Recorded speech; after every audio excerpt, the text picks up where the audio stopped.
Welcome to your 500 word commentaries video on Habakkuk chapter 1 verses 5 to 9. Verses 5 and 6 read, "Look among the nations and see, wonder and be astounded, for I am doing a work in your days that you would not believe if told. For behold, I am raising up the Chaldeans, that bitter and hasty nation, who marched through the breadth of the earth, to seize dwellings not their own."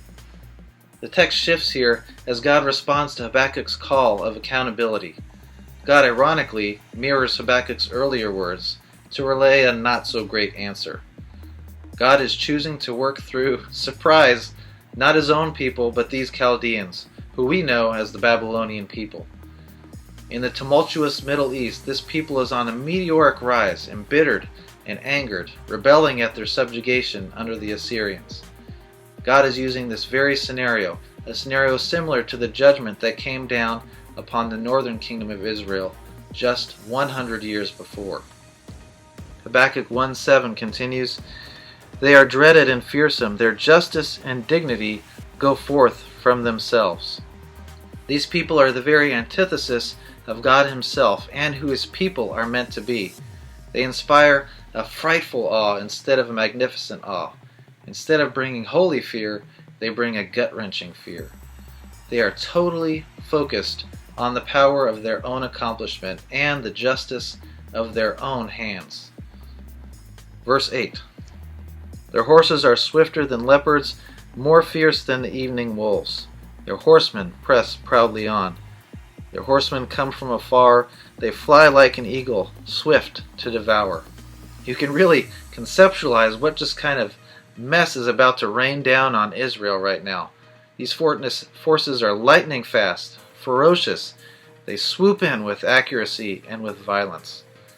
Verse 9, "They all come for violence, all their faces forward. They gather captives like sand."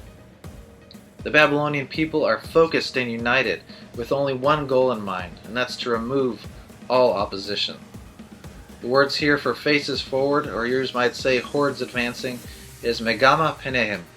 It's a phrase that holds multiple meanings, as words of ancient languages often do. It hints metaphorically at a searing east wind, or an unstoppable destruction at the hands of an enemy from the east, where actually many of the threats of Israel came from. We've also seen instances in Scripture where the word face was used descriptively to show focused intent, such as Jesus in the Gospels, where he sets his face toward Jerusalem. The phrase, "they gathered captives like sand," or the Hebrew word whole, conveys meaning very similar to God's promises to Abraham in Genesis 22, where he says, "I will surely bless you, and I will surely multiply your offspring as the stars of heaven and as the sand that is on the seashore."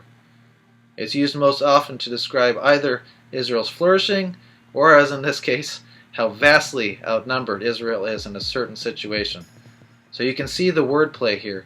Babylon is so great that even the many descendants of Abraham, part of the fulfillment of God's promises, will easily be captured by them. And just like that, that's your 500 word commentary on Habakkuk chapter 1, verses 5 to 9.